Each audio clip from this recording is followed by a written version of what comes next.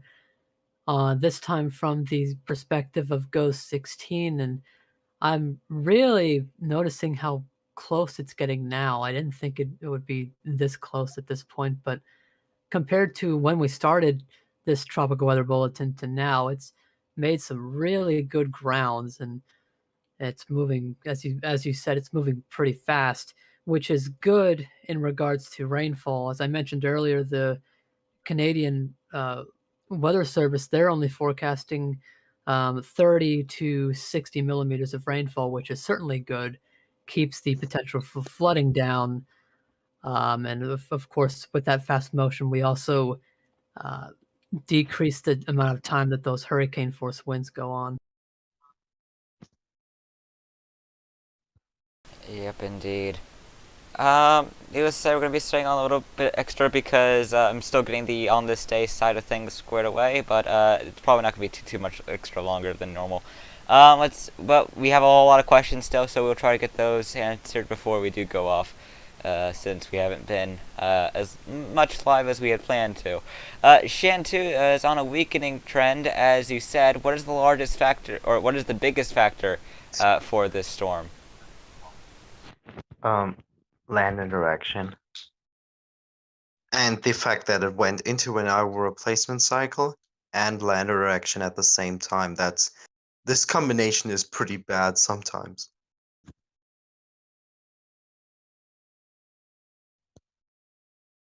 And if you have any key messages for those that are in the path of Chanthu, primarily in Taiwan, what would you want to give advice for, or what kind of advice would you like to give? I would just stay aware, listen to my local officials. That's probably the best advice you can give. And if your local officials are saying you should evacuate, you should be heeding those warnings and evacuate. And you could be seeing some coastal flooding from the storm is traveling north along the eastern coast of Taiwan, which means you get onshore flow on the northern side of the storm, so you have the risk of coastal flooding. And there's also within mountainous terrain and a big, large, broad storm, or a relatively broad, large storm, which is now um, moving along there. There's the risk of flash flooding and mudslides in the mountainous areas. Yeah, and I'd like to quickly mention that the latest CDPS rating on Chanthu for Taiwan is stage 5, which does mean that devastating damage is possible as this storm comes through Taiwan. Yeah, so definitely not something to be messing with at all there. How strong will the Bay of Bengal disturbance become?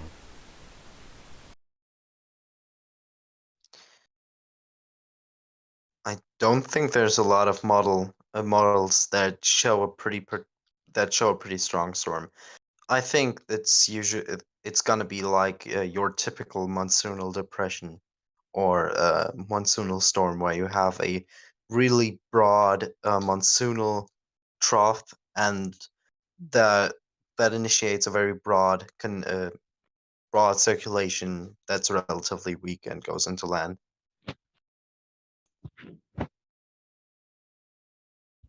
That's typically what you see with these kind of disturbances. Yeah, we said this time of year. Let's see here. We still got quite a bit of questions here, so we're trying to get through those. Um, let's see here. Trying to catch up. There we go. Can you flick up the St. John's webcam to see how the conditions are? The problem with that is that we don't know which ones we're allowed to use because of course you have some copyright issues with those. So not sure if there are any that we can get. but we will keep updated. Did typhoons hit Taiwan before in history? Many times. Yeah. Literally a lot Oh of yeah, times. a lot of times. They usually aren't at peak intensity because Taiwan is a big landmass with tall mountains, and those shred the storms before they even get there. But if you have a Category 5 offshore Taiwan and it's crashing into Taiwan, you can still get uh, high-end Category 4 landfall. I think we even had one Category 5 landfall in 1959. We had Typhoon Joan. I don't know how strong the landfall was exactly, but I know this typhoon was extremely strong.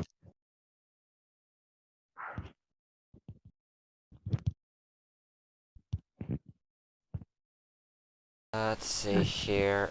Um, Next question that we had.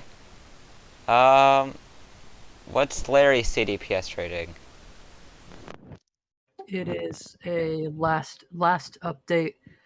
It is a stage 5 on CDPS, which same as the rating definition for Chanthu means that devastating damage is possible as this quickly approaches Newfoundland. As you can see in that imagery, it's every new frame. It's getting very close there.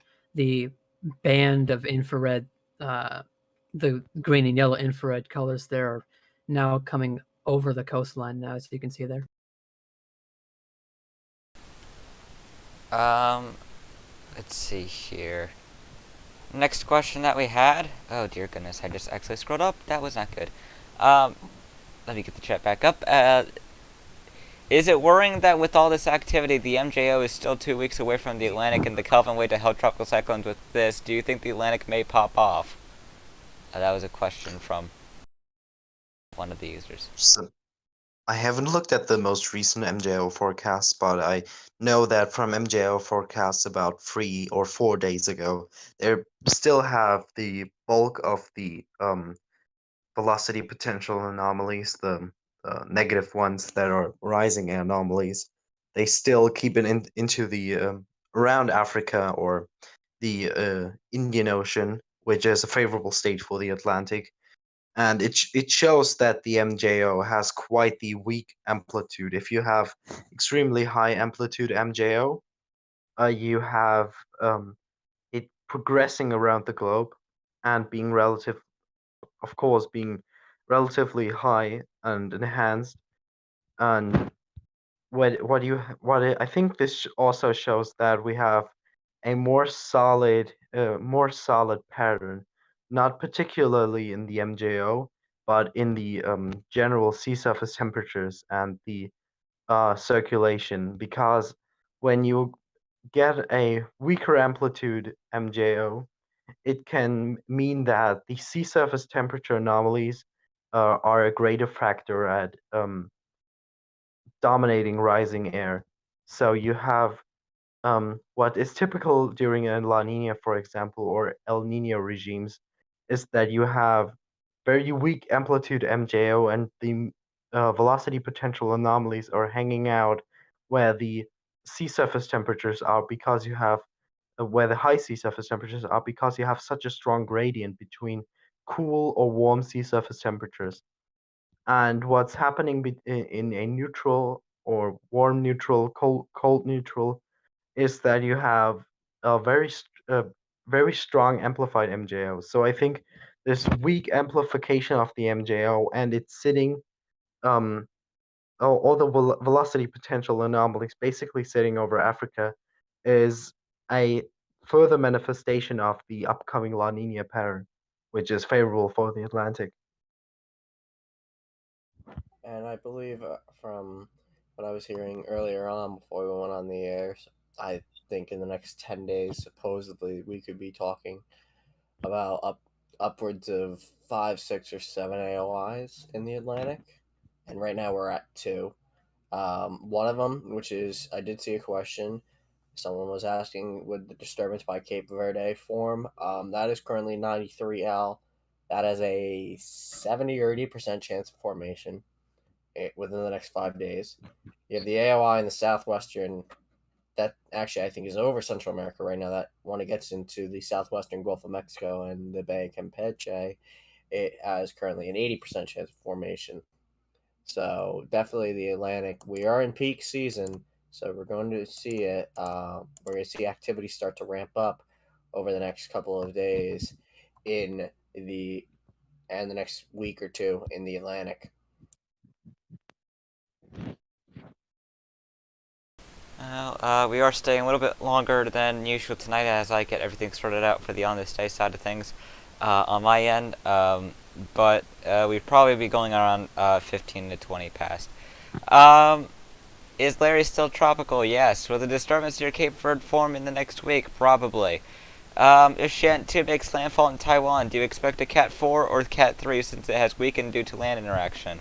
I'm pretty sure it's not because of land interaction. Or at least not entirely. And it's also been going under an eye wall replacement cycle, so we'll see if it does one more peak at Cat 5 or not. At this point, we're not sure. I think it actually still is a Cat 5 right now, or we downgrade it to Cat 4. I'm pretty sure it is in a Cat 5 at this point. We have the left side of the eye wall is practically open at this point, Yeah, and and we only have I see we have it as 0Z fixed. We had it at a bare minimum Cat 5 at 160 miles an hour, so it's probably gone down out of Cat 5. We'll see if it peaks one more time at Cat 5 after this eye wall replacement cycle, but probably not, nah, in my nah, nah, nah. opinion. I think you'll Too get much land interaction. I think you'll get one more peak after this eye wall replacement cycle at around 150, 155. I don't think it's going to get to Cat 5 again. I don't even think it's gonna peak. I don't think it's gonna peak anything anywhere. I think it's gonna weaken even substantially. I think might even have a rapid weakening pace between the last Category 5 fix and somewhere where it is on Taiwan. I think it's gonna be substantially weakening from now on. And also, there is coming in substantial evidence that this isn't a Category 5 anymore. We had a surface station in the eye, practically dead center in the eye, which recorded around 935 millibars at the surface, which would which would mean that it's significant that winds are significantly lower than Category 5. As the Category 5 fix, I think it did Category 5 with 918 millibars. Yeah, it did. And also on radar, you can see a signature where the left side of the eye wall has very little reflectivity, practically open, and the right side has all the reflectivity.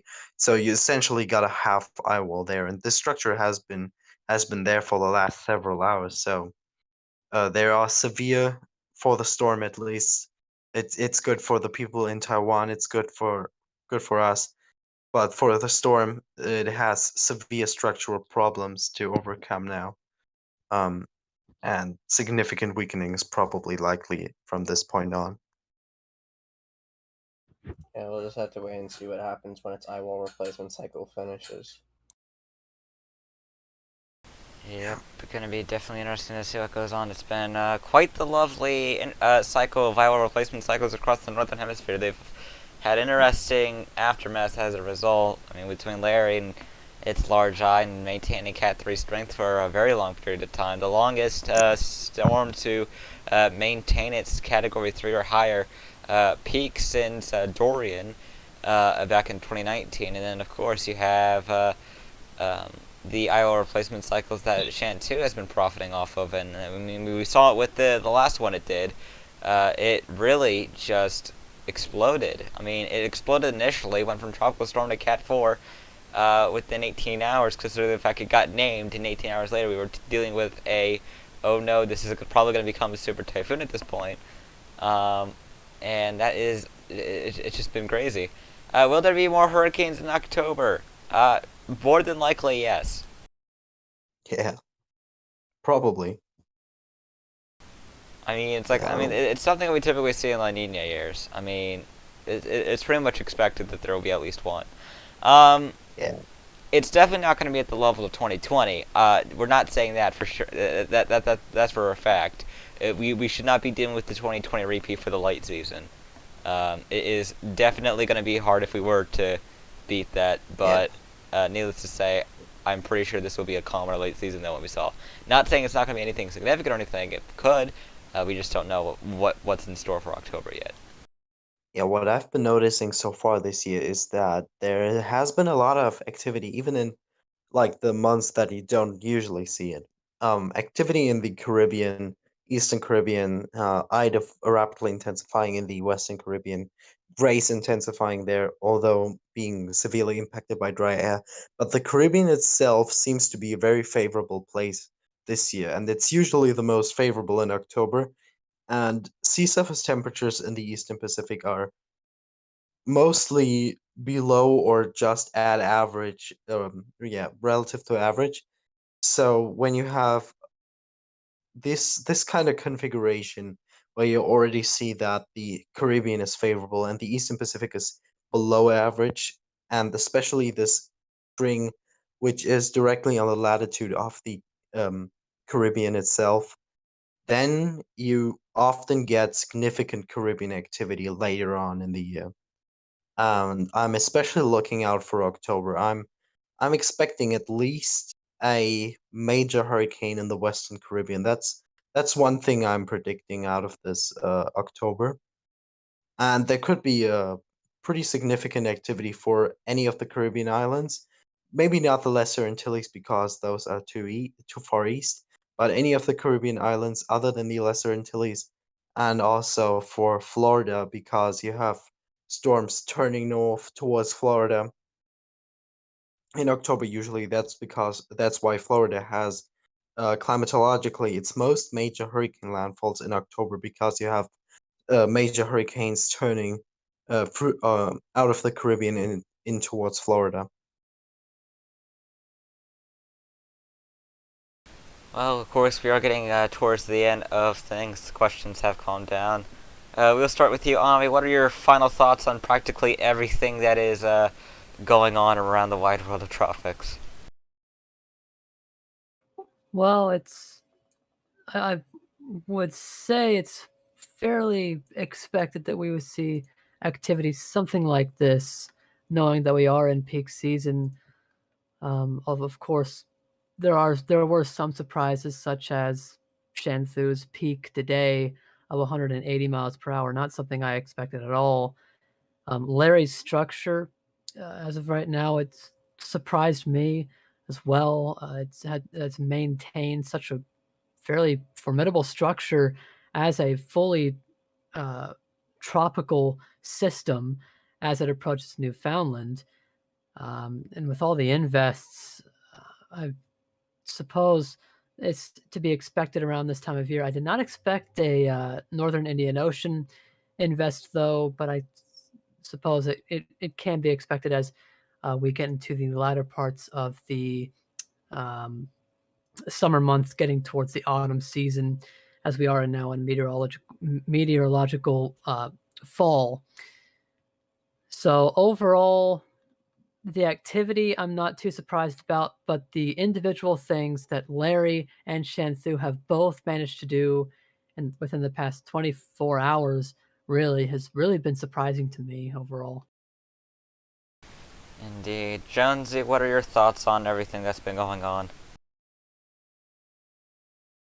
Well, we've had a bunch of landfalls the last couple of days. We had Mindy's landfall 2 nights ago, which I called on air right as the NHC was releasing the update to everybody for the landfall call.